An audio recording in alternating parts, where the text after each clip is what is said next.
Manhã Diversa de volta mais uma vez para você. Agora são 11 horas e 16 minutos. Ter uma vida financeira tranquila e organizada, com certeza, é o desejo da maioria das pessoas. Mas a gente sabe que nem todo mundo consegue mudar hábitos e conter os gastos para manter as contas em dia, né, Mari? Pois é, e se você tá no vermelho e quer voltar para azul, mas não sabe nem por onde começar, fique tranquilo, viu? Nós convidamos o educador financeiro Wesley Carminati para te ensinar a quitar suas dúvidas e até mesmo evitar a fazer outras novas. Não é isso mesmo? Wesley, bom dia, seja muito bem-vindo mais uma vez aqui. A gente tem falado muito sobre esse assunto de finanças aqui no programa, mas é porque realmente a gente vê aí que tem muita gente endividada e precisa ter muito cuidado aí nessa hora. Então, muito obrigada por ter vindo esclarecer sobre esse assunto tão importante. Tá bom, eu que agradeço, Mariana, Bárbara. É um prazer muito grande estar mais uma vez aqui esclarecendo, porque com certeza, né, você evitar o endividamento é algo assim, de suma importância para a economia familiar e para a economia como um todo. Com certeza. E em algumas situações as pessoas podem acabar aí precisando realmente recorrer aos empréstimos, né? Então a gente vai entender um pouco melhor sobre isso, sobre o que são quais são os tipos de empréstimo e os cuidados que a gente precisa ter nessa hora, porque às vezes a gente quer usar isso como uma forma de sair de uma dívida e acaba só criando outra pior, Sim, né? Com certeza. Então vamos começar. Explica pra gente quais são os principais tipos de empréstimo. Bom, você tem hoje, né, o mercado possui tem um leque de possibilidades muito grande para fazer empréstimos, né? O empréstimo pessoal, você tem um cheque especial, né? Você tem o crédito rotativo, que é ligado ao cartão de crédito, tem o crédito consignado, né? Existem os financiamentos, você tem, por exemplo, também a questão de você fazer o refinanciamento da sua casa, também tem essa possibilidade, tem a penhora de bens, então existe um leque muito grande de possibilidades. E nesse leque, Wesley, tem algum que seja melhor, mais barato? Geralmente os empréstimos com garantia são melhores, né? O crédito, por exemplo, consignado, que está vinculado ao salário, ou quando você, por exemplo, faz um financiamento de um carro, de uma casa, as taxas, por ter uma garantia para o banco, as taxas com certeza serão melhores. E afinal, pedir empréstimo para pagar contas, vale mesmo a pena, mesmo fazendo outra dívida? Como que é isso? Olha, isso vai depende muito do tamanho dessa dívida que você está tendo, né? Alguns estudos que foram verificados agora, né, pela Confederação Nacional do Comércio, verificou que nós temos hoje no Brasil em torno de quase 80% das famílias dos lares brasileiros estão endividados. Dívidas adimplentes e inadimplentes. E um estudo da Serasa ainda afirma o seguinte, que nós estamos com um número recorde de pessoas com o nome com restrições. São mais de 67 milhões de brasileiros, né? E nesse estudo que a Serasa fez, ela procurou essas pessoas que estão com restrições nos nomes e verificar qual o sentimento que elas tinham, né? E essa pesquisa foi muito interessante, porque ela acusou exatamente a pessoa ter insônia, né? 62% afirmaram, por exemplo, que afeta um relacionamento, né? E 88% afirmaram, né, de se sentirem diminuídas, humilhadas, por não conseguir fazer o pagamento. Então, entrar numa dívida é algo que tem que ser muito bem estudado. Então, com certeza, se você tem uma dívida muito alta, né, e você conseguir uma taxa melhor, vale a pena você migrar para essa taxa melhor. Mas você tem que estar com ela bem dimensionado. Não adianta você fazer isso se você não tiver um planejamento, né, de como que as contas da casa estão acontecendo, né? Exatamente, Wesley. E a gente foi, inclusive, perguntar para o pessoal ali nas ruas como está a situação financeira. Será que tem muita gente devendo ou pagando empréstimos para honrar as dívidas deles? Dá só uma olhadinha aí nas respostas. Quando você está precisando daquele dinheiro, tá naquela dívida, você recorre a algum empréstimo? Como que é? Não, eu economizo. Minha mãe já fez, não ficou bom, deu ruim, entendeu? Vai virando uma bola de neve. Trabalho só com dinheiro à vista mesmo, eu não faço empréstimo não, cara. Então a sua solução já é jamais recorrer a empréstimo? Ah, com certeza, o juro é muito alto, né? E não tem, eu mesmo não tenho interesse de empréstimo não. Eu já tirei um empréstimo na minha vida no início, né? Mas para nunca mais. Tem prioridades que você tem que recorrer ao empréstimo. Agora tem questões que você pode ir empurrando com a barriga até entrar o dinheirinho. Já precisei, já terminei para nunca mais fazer. Já pedi empréstimo. Tenta administrar, assim, não deixar vencer, sabe? E pelo menos pagar o mínimo, fazer aquela parcela, que é para não acumular os juros. É isso aí, a gente vê que as pessoas às vezes elas têm estratégias diferentes, né, para lidar com dinheiro. A gente, inclusive, ressalta aqui que sexta-feira a gente teve um bate-papo muito bacana sobre planejamento financeiro familiar, sobre como realmente organizar os gastos, priorizar os gastos para realmente não faltar no final do mês e, pelo contrário, ainda sobrar um pouquinho para você poder investir, poder guardar ali para ter esse conforto, né? E eu acho que a gente falar sobre isso também é muito importante, porque realmente existem situações que as pessoas acabam tendo realmente que se voltar para os empréstimos ou acaba surgindo uma dívida, a gente nunca sabe o dia de amanhã, né? A gente, por mais que a gente se planeje, pode sempre acontecer um imprevisto. Na hora do desespero, né? Às vezes se atropela, né? A Exato. pessoa toma decisões ainda piores. Exatamente. Então, a gente ter essa tranquilidade de saber o que fazer, qual a melhor forma de abordar isso, né? Então, o que a gente deve ficar atento antes de pedir um empréstimo? Olha, o que acontece é o seguinte, eu estava vendo esses depoimentos, né? E nós tivemos no ano passado, de cada 10 brasileiros, 8 procuraram alguma forma de empréstimo. E 40% tiveram esse pedido rejeitado.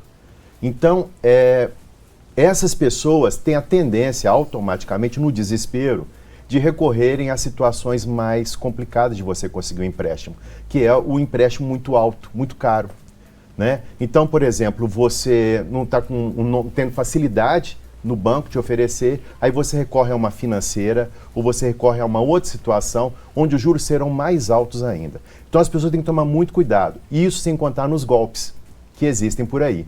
Porque quando a pessoa está preocupada, está tensa, você tem uma chance maior, né, de cair num golpe, numa situação dessa natureza. Então tem duas situações que têm acontecido muito. As pessoas pedirem os dados da pessoa, né, você informa os dados, a pessoa entra num site, por exemplo, e começa e vai solicitando CPF, dados, e aquilo depois pode gerar um problema muito grande, né, que a pessoa aproveita daquela situação para utilizar o nome dela para uma outra situação. Então, nesse caso, se você perceber que está acontecendo alguma coisa desse tipo, você procura a polícia, faça um boletim de ocorrência, né? Junte as provas que você acredita que tenha caído num golpe, porque isso pode te trazer muito mais problemas de alguém utilizar o seu nome indevidamente, né? E tem uma segunda modalidade, né? Que as pessoas vão conversando com a pessoa e falam assim, olha, para você adquirir esse empréstimo, você vai ter que fazer um pagamento de uma taxa, referente a uma taxa Selic, por exemplo, uma taxa qualquer, e você deve fazer esse pagamento para você ter o dinheiro liberado. E a pessoa já está numa situação complicada e ainda faz um gasto que ela não está podendo. Dizer que isso é muito preocupante, então tem que tomar muito cuidado, procure instituições sérias, financeiras sérias, que vai ser muito melhor. E golpes, assim, muitas vezes mascarados de credibilidade, porque sites, né, que às vezes passam esse aspecto de ser uma fonte confiável, e aí quando você vê, né, você foi vítima de um golpe. E vamos focar agora, Wesley, um pouquinho, por favor, na diferença quando a gente fala do contexto com garantia e sem garantia. Quais são as principais diferenças? Você quando tem um empréstimo com garantia, você tem a principal vantagem, que é a taxa melhor. Né? Você vai ter uma redução na taxa, porque você vai ter uma garantia. Então, por exemplo, você quando faz um empréstimo consignado, você vai liberar parte do seu salário, vai ser retirado do seu salário, né, uma parcela para pagar o empréstimo. Hoje o governo até ampliou um pouquinho mais, para vocês verem como é que o endividamento é algo complicado. O governo chegou a alterar, a partir de 3 de agosto desse ano, as pessoas, né, poderão utilizar até 40% do seu valor líquido para fazer empréstimo, né, consignado. E as pessoas aposentadas, né, terão direito a mais, um pouquinho, 45%.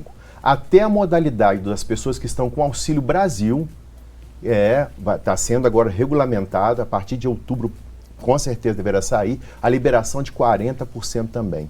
Ou seja, até as pessoas que já estão utilizando um dinheiro, um crédito do governo, e ainda já estão endividando. Então, inclusive teve muita polêmica com relação a isso. Então, esse é o crédito, ele acaba tendo uma taxa um pouco melhor.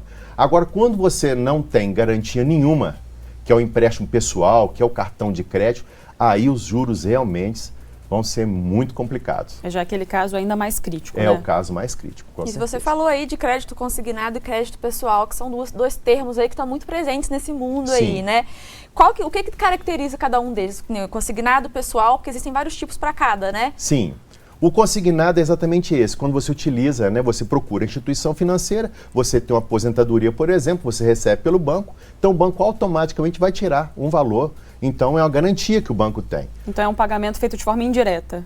Você faz o compromisso, você já vai receber o salário sem aquele valor. Okay. Então automaticamente, como o banco já tem certeza que ele vai conseguir, a taxa dele é melhor, né? O empréstimo pessoal não acontece isso. Né? A pessoa você não tem aquela garantia que você vai fazer o pagamento. Então as taxas são, né, piores, né, mais difíceis de serem cumpridas, né, de serem honradas. Né? Tem a questão também da questão do trabalhador. Eu posso falar de uma vez um pouquinho sobre isso, essa abordagem? Quem trabalha, quem pode ser demitido, né? Porque às vezes o funcionário público, por exemplo, ele tem a garantia, tem a estabilidade. Mas da empresa privada, ele não tem essa garantia. Então pode ser que nesse intervalo de tempo ele foi demitido. E aí, qual a garantia que vai ter? Então existe, na maioria dos contratos que nós temos hoje, 30% da sua rescisão, nesse caso, o banco irá retirar automaticamente, né? A própria empresa já vai transferir. Então, por exemplo, se você for 10 mil a sua rescisão, 3 mil já está garantido para poder, já vai abater na sua dívida, né? Hoje, os contratos a partir de 2016, a situação complicou mais ainda, porque ficaram agora 10% do fundo de garantia, que pode ser pego, e até 100% da rescisão.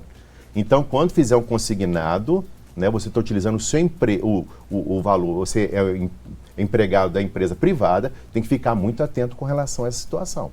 Ótimo. Wesley Carminati, educador financeiro, está aqui com a gente. Logo, logo depois do intervalo, a gente volta para continuar falando sobre empréstimo. Não sai daí.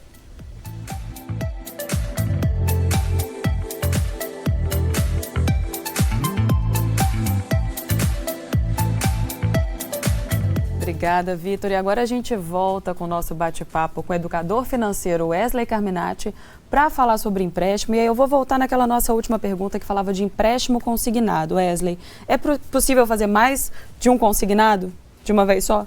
Apesar de, com certeza, essa não ser a recomendação, eu sei. Olha, por incrível que possa parecer, nós podemos ter até 9 contratos em instituições financeiras diferentes. Né? Então é um número muito grande, então acaba a pessoa sendo convidada realmente a estar fazendo empréstimos, né? Então eu aconselho, primeira coisa, antes de você fazer qualquer tipo de dívida, estuda em casa, vamos fazer uma reanálise, vamos cortar todas as gordurinhas, que acaba existindo alguma gordurinha, para a gente evitar essa situação. E diante de tantas facilidades, mostra ainda como sendo mais necessário exatamente a sua atuação como educador financeiro, né? Porque o que nos falta de informação e a gente fica diante de tanta facilidade, a tendência é só piorar, né, Mário? Com certeza, e virar aquela bola de neve, né? Porque quando envolve dinheiro, quando é uma coisa que envolve dinheiro e é bom demais para ser verdade, a gente tem que ficar com o pé atrás, né? Sim, exatamente. Para vocês terem uma noção do que acontece com essa questão do endividamento, que é algo muito sério, nós temos, por exemplo, a taxa de crédito rotativo, que é o crédito mais caro que nós temos, que é o crédito ligado ao cartão de crédito, né? Ele estava com a taxa de 364% ao ano, agora em 2022. Então, isso você pagando em dia, 364% ao ano, né? Então, imagina se você tiver o atraso, então, nesse parcelamento ou nessa negociação. Os juros vão ficar estratosféricos, a dívida fica impagável. Então tem que ser muito bem pensado, analisado. Eu vou contar para vocês uma experiência que aconteceu com uma pessoa que tinha acabado de perder o emprego e ela relatou comigo, eu não vou falar para minha esposa e nem para meus filhos que eu perdi o emprego. Isso é uma coisa muito séria, não deve ser feito dessa forma. Porque a primeira coisa, se você tem um endividamento na sua casa, é como se fosse uma empresa. Nós vamos passar um momento difícil. Então nós vamos reunir, né? Vou reunir os filhos, a esposa, né? Ou a esposa falando para o marido a situação, para todos encontrarem uma solução em comum. Então, para a gente poder reduzir. Então nós vamos, às vezes, retirar uma plataforma streaming que nós temos, né? Nós vamos reduzir, talvez, o número de telefones celulares. Então a gente vai ter que fazer um rearranjo para evitarmos. Se a pessoa não sabe, ela continua mantendo os mesmos costumes, né? A mesma rotina. Então tem que ser feito algo imediato. Aconteceu o fato, vamos encontrar uma solução juntos. Isso é fundamental. Com certeza. E a gente está falando muito aqui dessa situação em que a pessoa às vezes já tem uma dívida, né? E aí, como forma de quitar essa dívida, ela acaba pegando um empréstimo. Mas empréstimo para negativado, como que é isso? É possível, mesmo assim, já tendo uma dívida, pegar um empréstimo? Como que isso é feito? Olha, Mariana, essa é a pior parte, né? Porque a pessoa já está numa situação de fragilidade. Você já está sem crédito, que o nome já está negativado. Então, automaticamente, você vai cair em uma situação em que os juros serão piores ainda. Então, esse quadro é um quadro muito negativo. Acontece. A pessoa está com uma dívida já e ela, para poder pagar aquela dívida, entra em outra dívida, né? E aí as taxas são piores ainda, a situação só tende realmente a complicar mais ainda. Tá ok? O ideal sempre vai ser o planejamento. Vamos discutir, vamos encontrar, vamos reduzir para a gente poder conseguir passar por esse momento. Né? Ele vai passar, com certeza, mas a gente vai ter que fazer uma organização, um planejamento. E quando o tema, Wesley, é cheque especial, é recomendado? O cheque especial ele é perigoso, sabe por quê? Pela facilidade. Ele já está na sua conta, né? Hoje, existe uma possibilidade que, às vezes, pode ser até interessante, né? Muitos bancos estão dando um prazo de 10 dias para você utilizar o cheque especial. Então, às vezes, você tem uma conta, por exemplo, né, que vai vencer hoje, você não tem o dinheiro à disposição, mas daqui 2, 3 dias o dinheiro vai cair na sua conta. Então, nesse caso, tudo bem, eu vou utilizar o meu cheque especial, eu vou pagar uma taxa do IOF, eu vou pagar um valor pequeno, mas reduzido. Então, até 10 dias. Mas depois desse prazo, aqueles 10 dias que ficaram para trás serão cobrados. Então, o valor vai ficar muito alto. O cheque especial, ele possui uma das piores taxas do mercado também. Hoje, os grandes bancos estão entre 150% e 160% ao ano, né, a taxa de juros. Mas já chegou a mais de 350% ao ano. Então, com muito cuidado. É prático, mas é perigoso. Então, ele é recomendado quando usado de forma completamente consciente. Sim. É o que a gente fala, sempre consciente, né? Quando você vai utilizar aquele instrumento. Às vezes a pessoa entra numa situação, numa oportunidade, eu quero ir em determinado show, eu quero muito em determinado lugar, eu vou fazer conta, eu não vou me preocupar. Às vezes aquele passeio, aquela diversão vai ter um custo muito alto para você.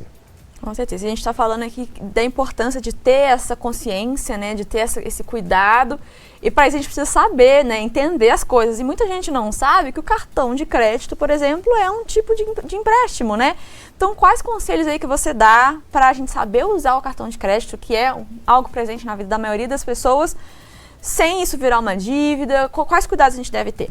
Eu já vi muita gente falar, inclusive quando eu fiz o meu trabalho nessa área, né, de educação financeira, a pessoa fala assim, eu peguei meu cartão de crédito, cortei ele todo, né, porque eu não queria mais, porque o cartão de crédito estava acabando com a minha vida. Na verdade, o cartão de crédito hoje não tem jeito, né? Você tem algumas facilidades, alguns parcelamentos que pode ser muito interessante para você. É o famoso dinheiro de plástico, né? Então, ele tem algumas vantagens. Agora, o que eu aconselho você é utilizar o cartão de crédito e quando for vencer a sua fatura, você pagar integralmente. Esse é o ideal, né? Você não fica exposto, você não fica andando com dinheiro o tempo todo no bolso, nem sempre você vai estar com dinheiro à disposição, é até questão de segurança hoje em dia. Então você vai com o seu cartão, né, e faz o pagamento. Mas lembrar que tem aquela data que você vai vencer a sua fatura e você vai pagá-la integralmente. Esse é o ideal. Até quando você faz o pagamento mínimo, você vai ter dor de cabeça. Você pode cair no crédito rotativo e aí você já sabe que eu acabei de falar aí, né? A taxa de 364% ao ano. Ou seja, o valor fica muito alto, né? Então, dá para utilizar, deve utilizar, mas sempre com muita consciência. E vale a pena renegociar as dívidas? Isso daí é uma coisa que eu aconselho muito a você fazer, tá? Você tem uma dívida, por exemplo, em um determinado banco, e às vezes aparece de vez em quando campanhas que outros bancos estão oferecendo, esses momentos melhores. Nós tivemos um momento agora há pouco que as taxas estavam piores, agora as taxas deram uma melhorada. Então, às vezes, você consegue hoje negociar uma situação que vai ser muito interessante para você. Então, você procure o seu banco ou procure o banco que está apresentando essa possibilidade e faça realmente essa transferência. A gente sabe que os bancos não gostam muito, porque automaticamente você está perdendo uma possibilidade. Mas eu vou contar um relato de uma pessoa que aconteceu mesmo, ela conversou comigo. Ela falou que estava devendo uma situação, ela passou por um outro banco, né, tem um banco do governo, ela estava uma situação que estava dando as prestações por mesmo prazo, e ela estava tendo uma economia de R$200 em cada prestação. Então, olha bem, se você tiver R$200 a mais sobrando, pagando a mesma dívida, é algo muito interessante. Então, eu aconselho, sempre que tiver uma possibilidade, né, uma campanha, procure saber, se informe, mas procure as pessoas sérias. Não vai procurando qualquer coisa na internet, não. Se você não tem grande conhecimento ou segurança para fazer isso. Procure a instituição para você realmente ter certeza do que você está fazendo. E uma outra estratégia aí usada na hora de pagar as dívidas, é a amortização, né? Então explica pra gente o que isso significa, como é que funciona isso daí? A amortização é sempre interessante, né? Porque é o seguinte, você tem uma dívida, por exemplo, isso acontece muito com os imóveis, né? Você tem uma dívida de muitos anos, às vezes, né? E você acabou recebendo um dinheiro a mais, né? Um dinheiro do final do ano, um 13º chegou na sua conta, aí você vai antecipando as suas prestações. Então é muito interessante que você vai ter, às vezes, muitos bons, né? um valor muito interessante no desconto. E pode ser algo muito interessante para você. Isso acontece com o carro também, né? Você tem um dinheiro a mais, eu vou pegar as últimas prestações. Então eu vou pagar a última, penúltima e antepenúltima. Então isso vai ter um valor bem menor, às vezes até a metade do valor atual da prestação. Então é sempre interessante fazer isso. Excelente, Wesley. Eu acho assim, a educação financeira se faz cada vez mais necessária, né, Mari? Porque a gente tem acesso a diversas ferramentas, como a gente falou, das facilidades de uma forma geral, e se te falta embasamento, de nada adianta você ter a ferramenta se você não sabe como usar, né? Sim. Então a informação está aí para isso, o estudo, né, dessa área da educação financeira está aí para isso. O Wesley está aqui para poder fazer esses esclarecimentos para a gente, porque senão a tendência, como você falou muito bem, é virar aquela bola de neve. Com certeza, né? E a gente vê tantas situações que as pessoas realmente criam dívidas justamente por não ter essa informação, né? Não ter esse conhecimento. Então é fundamental, né? A gente está conversando sobre isso aqui hoje. A gente sempre está falando da educação financeira, e a educação financeira é algo interessante, porque ela está ligada a uma mudança de hábito. Então, por isso que às vezes nós falamos as mesmas coisas. Vocês poderão me chamar semana que vem de novo, porque eu posso falar as mesmas coisas, porque às vezes vai atingir uma pessoa. Hoje eu tenho certeza que esse nosso bate-papo aqui está atingindo alguma pessoa, que ela ia entrar numa dívida e ela vai parar e pensar.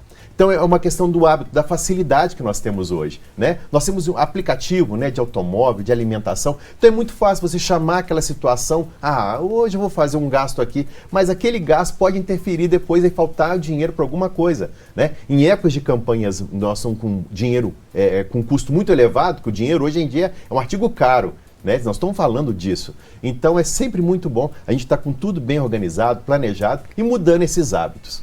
Excelente. Wesley, muito obrigada por ter vindo conversar com a gente aqui hoje, por esclarecer essas dúvidas, assunto sempre pertinente. A gente espera te receber aqui mais vezes. Olha, eu que agradeço sempre vocês, né? A simpatia de vocês. Obrigada. E a você de casa também. Né? A gente sabe que todos nós passamos por dificuldades, todos nós passamos, pode ter certeza. Né? O que vai pesar é você ter a tranquilidade, organizar, administrar a sua vida de forma serena. A crise vai passar, pode ter certeza. É isso aí, tá dada a dica. E você aí de casa gostou desse bate-papo? Agora tem mais coisa boa no próximo bloco, viu? Porque a gente vai acompanhar a finalização do espaguete caprese que o chefe Arthur Veloso está fazendo pra gente hoje. Então não sai daí que a gente volta já já.